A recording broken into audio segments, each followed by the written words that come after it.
اعوذ باللہ من الشیطان الرجیم بسم اللہ الرحمن الرحیم السلام علیکم ورحمۃ اللہ وبرکاتہ۔ آج کی رات 15 شعبان کی رات، شب 15 شعبان، جو بہت اہم رات ہے، گناہوں کی مغفرت کی، گناہوں کی بخشش طلب کرنے کی رات، اپنے لیے بھی اور اپنے مرحومین کے لیے بھی، اور مقدر کے لکھوانے کی رات ہے۔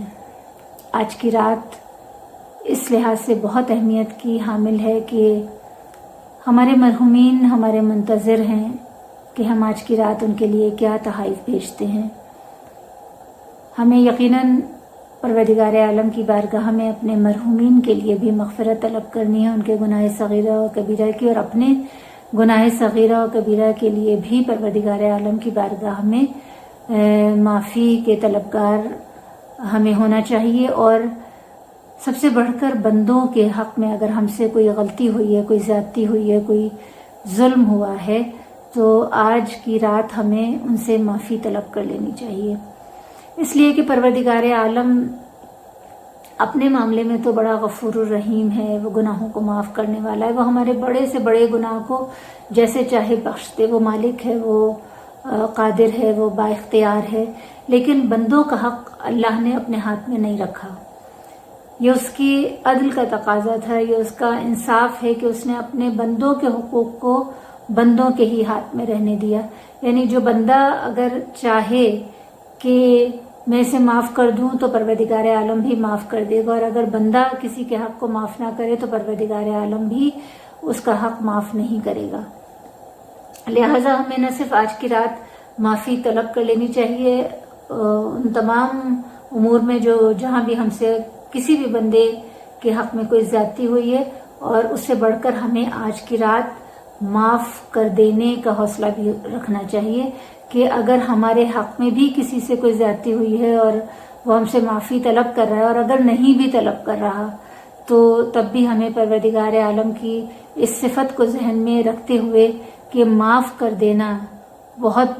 بہت بڑا عمل ہے، اور اس کا اجر و ثواب پروردگار عالم نے بہت زیادہ رکھا ہے۔ تو یقیناً آج کی رات جو کہ فقط عبادت کی رات ہے، مغفرت طلب کرنے کی رات ہے، آج کی رات کے حوالے سے جو بھی اعمال مذکور ہیں مفاتیح الجناح میں، تعقیبات کی کتابوں میں، ان سب کو حتی الامکان بجا لانے کی کوشش کرنی ہے، اور خصوصیت کے ساتھ سورہ یاسین کا عمل جو بہت اہمیت کا حامل ہے،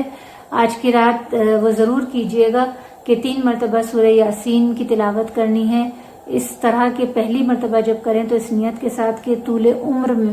کے لیے، یعنی عمر میں اضافے کی نیت سے، اور دوسری مرتبہ جب سورہ یاسین کی تلاوت کریں تو رزق میں اضافے اور وسعت کے لیے۔ اور ہمیشہ یہ بات کہتی ہوں کہ جب رزق میں وسعت کی دعا کیا کیجیے، اضافے کی دعا کیا کیجیے، تو رزق میں برکت کی دعا ضرور کیا کیجیے، اس لیے کہ وسعت سے زیادہ برکت کی اہمیت ہوتی ہے۔ آپ نے بہت سارے لوگوں کو یہ کہتے ہوئے سنا ہوگا کہ جن کی قلیل آمدنی ہے، لیکن وہ لوگ بھی اکثر آپ کو یہ کہتے نظر آتے ہوں گے کہ پتہ نہیں کہاں سے آ جاتا ہے،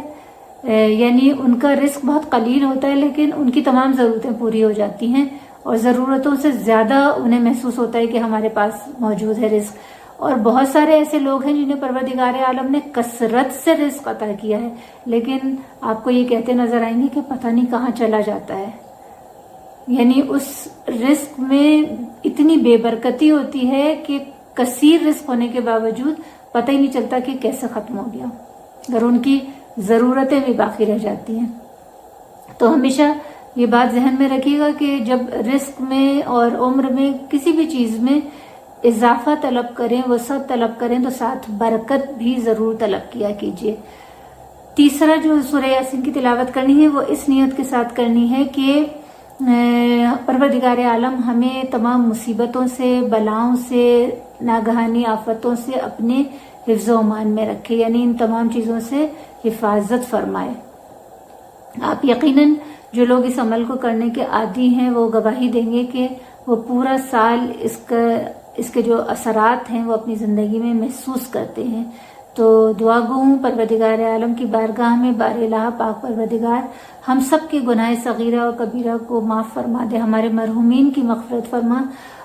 جو بھی ان کے گناہ صغیرہ ہیں کبیرہ ہیں، پروردگار عالم اپنی رحمت سے ان کے گناہ صغیرہ اور کبیرہ کو معاف کر دے، اور اسی سوشل میڈیا کے توسط سے ان تمام لوگوں سے کہ کہیں اگر میں نے جانے انجانے میں کسی کی بھی دل آزاری کی ہو، کوشش کرتی ہوں کہ میری ذات سے کسی کو تکلیف نہ پہنچے، کسی کا دل نہ دکھے، کوئی ہرٹ نہ ہو، لیکن پھر بھی ہم انسان ہیں، فرشتے نہیں ہیں،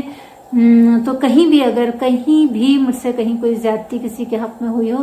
تو صدقے میں محمد و آل محمد کے آج کی رات کے صدقے معافی طلب کرتی ہوں، اور امید کرتی ہوں کہ اگر کہیں بھی کہیں ایسا عمل مجھ سے سرزد ہوا ہے تو آپ یقیناً مجھے معاف فرمائیں گے۔ اپنے تمام حلقہ احباب میں اپنے دوست احباب، اپنے رشتہ داروں سے سب سے معافی کی خواستگار ہوں، اور مبارکباد پیش کرتی ہوں۔ کل 15 شعبان ہے، امام زمانہ عجل اللہ تعالی فرجہ کی ولادت کی تاریخ ہے۔ تمام عالم اسلام کی خدمت میں خصوصیت کے ساتھ رسول خدا محمد صلی اللہ علیہ وسلم کی بارگاہ میں اور بی بی نرجس خاتون اپنے 11ویں امام کی بارگاہ میں اور امام زمانہ علیہ السلام کے تمام جد امجد کی بارگاہ میں اور یہ خصوصی مبارکباد پیش کرتی ہوں، اور تمام عالم اسلام، تمام امام زمانہ علیہ السلام کی ذات پر یقین رکھنے والے اور اپنے وقت کے امام کو پکارنے والوں اور ان کے منتظر رہنے والوں کی بارگاہ میں بھی تہہ دل سے مبارکباد پیش کرتی ہوں۔ پروردگار عالم ہم سب کو امام زمانہ علیہ السلام کے ناصرین میں شامل فرمائے، ان کے مددگاروں میں شامل فرمائے، ان کی اطاعت کرنے والوں میں شامل فرمائے، ہمیں بھی اور ہماری اولاد کو اور ہماری آنے والی نسلوں کو امام زمانہ علیہ السلام کا سچا ناصر بنا دے۔ آمین ثم آمین بحق محمد و آل محمد۔ اللہم صلی علی محمد و آل محمد۔